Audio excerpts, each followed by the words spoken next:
विस्तार से खबरों का रुख करते हैं। भोपाल से बड़ी खबर, आज से शुरू होगी कांग्रेस की जन आक्रोश यात्रा। कांग्रेस की जन आक्रोश यात्राओं के रथ हैं तैयार। 7 अलग अलग जगहों से यात्रा निकाली जाएगी। 7 संभागों से 7 दिग्गज नेता करेंगे यात्रा का नेतृत्व। राज्य सरकार को घेरने की तैयारी में है कांग्रेस। यात्रा के लिए हैदराबाद से 7 हाईटेक रथ मंगवाए गए हैं। रथ पर लगाए गए बड़े नेताओं के पोस्टर। मध्य प्रदेश में चुनाव से पहले राज्य सरकार को घेरने की तैयारी में है कांग्रेस।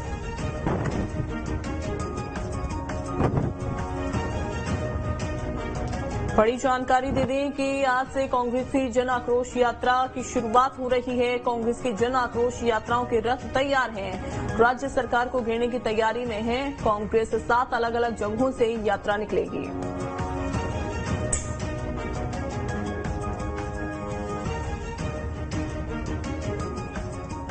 गौरव हमारे साथ ज्यादा जानकारी के साथ लाइव जुड़ गए हैं। गौरव, कांग्रेस की जन आक्रोश यात्रा की शुरुआत आज से हो रही है। क्या तैयारियां हैं उसको लेकर? कितने बजे से शुरुआत होगी और कितना असर इसका देखने को मिलेगा? देखिए, बिल्कुल इस साल मध्य प्रदेश में विधानसभा चुनाव होने हैं और चाहे बीजेपी हो या कांग्रेस, दोनों ही दल इस पूरी कोशिश में है कि इस बार के विधानसभा चुनाव में वो जीत दर्ज करे और सत्ता की गद्दी पर बैठे। और इसके लिए जहां एक तरफ बीजेपी जन आशीर्वाद यात्रा निकाल रही थी, तो अब आज से 15 दिन का जो जन आक्रोश यात्रा है उसकी शुरुआत कांग्रेस करने जा रही है। 7 अलग अलग संभागों से इस यात्रा को निकाला जाएगा और कांग्रेस के 7 मध्य प्रदेश के जो बड़े चेहरे हैं, कांग्रेस के जो 7 दिग्गज नेता हैं, वो इन यात्राओं का नेतृत्व करेंगे।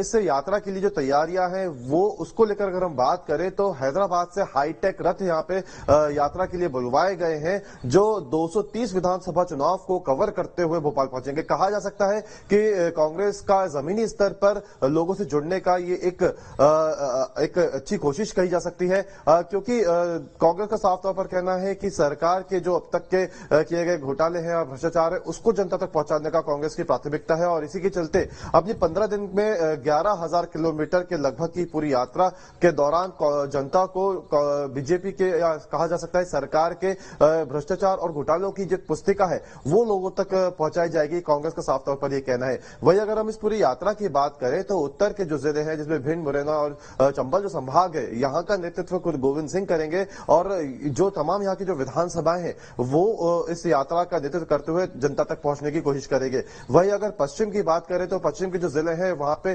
कांतिलाल भूरिया को जिम्मेदारी दी गई है, क्योंकि झाबुआ और अलीराजपुर जैसे जिलों की बात करें तो ये आदिवासी जिले आते हैं और कांतिलाल भूरिया को इन जिलों की पूरी तरह से जिम्मेदारी दी गई है, जहां वो लोगों तक पहुंचकर कांग्रेस का प्रचार भी करेंगे, तो साथ ही साथ सरकार के खिलाफ दी जाने वाली पुस्तिका भी लोगों तक पहुंचाएंगे। और सबसे महत्वपूर्ण इस यात्रा में जो रहेगा वो कांग्रेस के जो 11 वचन है वो जनता तक पहुंचाने की कोशिश की जाएगी कि अगर कांग्रेस की सरकार सत्ता पर आती है तो 11 वचनों को पूरा किया जाएगा। वही अगर हम विंध्य बेल्ट की बात करें तो यहाँ पे अजय सिंह को जिम्मेदारी दी गई है। कहा जा सकता है पूरा एक रोड मैप जो तैयार किया गया है इस पूरी यात्रा को लेकर, इसमें कहीं ना कहीं जिन नेताओं को जिम्मेदारी दी गई है उन सीटों पर उनके पड़ने वाले असर को देखते हुए पूरा ये रोड मैप तैयार किया गया है। जहां एक तरफ जन आशीर्वाद यात्रा से बीजेपी ने कहीं ना कहीं जनता से जुड़ने में कामयाबी हासिल की है, तो वहीं कांग्रेस भी अब इसकी काट के चलते इस यात्रा को निकाल रही है। दिन से इस यात्रा को शुरुआत कर दी जाएगी। 7 संभागों से इस यात्रा को शुरू किया जाएगा। मध्य प्रदेश के 10 संभाग है, उन 3 संभागों को इन्हीं यात्राओं के द्वारा पूरा करने की यहाँ पे कांग्रेस की कोशिश रहेगी। बिल्कुल। कांग्रेस इस समय किस वर्ग पर सबसे ज्यादा फोकस कर रही है? देखिए, अगर बीजेपी की बात करें तो आदिवासी हो या दलित हो, सभी को बीजेपी ने साधने की पूरी कोशिश की है। तो वहीं कांग्रेस की भी यह रणनीति है कि जो तमाम जातीय समीकरण मध्य प्रदेश के हैं उनको साधा जाए, क्योंकि जिस तरीके की यात्रा से जो यात्रा का रोड मैप है उसे कहा जा सकता है कि हर वर्ग को यहाँ पे साधने की कोशिश की गई है। क्योंकि जैसे कि मैंने बताया कि पश्चिम के जो जिले हैं वो आदिवासी बहुल इलाके हैं, दक्षिण में भी कुछ ऐसे जिले हैं जो आदिवासी बहुल इलाके हैं, तो को उसके तहत यहाँ पे जिम्मेदारी दी गई है। विंध्य में अजय सिंह को यहाँ पे जिम्मेदारी दी गई है, उनका अच्छा होल्ड माना जाता है। अगर हम चंबल संभाग की बात करें तो गोविंद सिंह यहाँ पर नेतृत्व कर रहे हैं, जो ठाकुर बहुल इलाका है, ब्राह्मण बहुल इलाका विंध्य को माना जाता है। तो कहा जा सकता है जो समीकरण मध्य प्रदेश के हैं उसको देखते हुए नेताओं को यहाँ पे जिम्मेदारी दी गई है। आदिवासी हो या दलित वर्ग हो या ओबीसी वर्ग हो, इन सभी को साधने की कोशिश यहाँ पे कांग्रेस की तरफ से की गई है। अगर हम इसका लाभ कितना कांग्रेस को मिलता है वो हालांकि आने वाले समय में पता चलेगा। बहुत शुक्रिया आपका गौरव। जन आशीर्वाद यात्रा को लेकर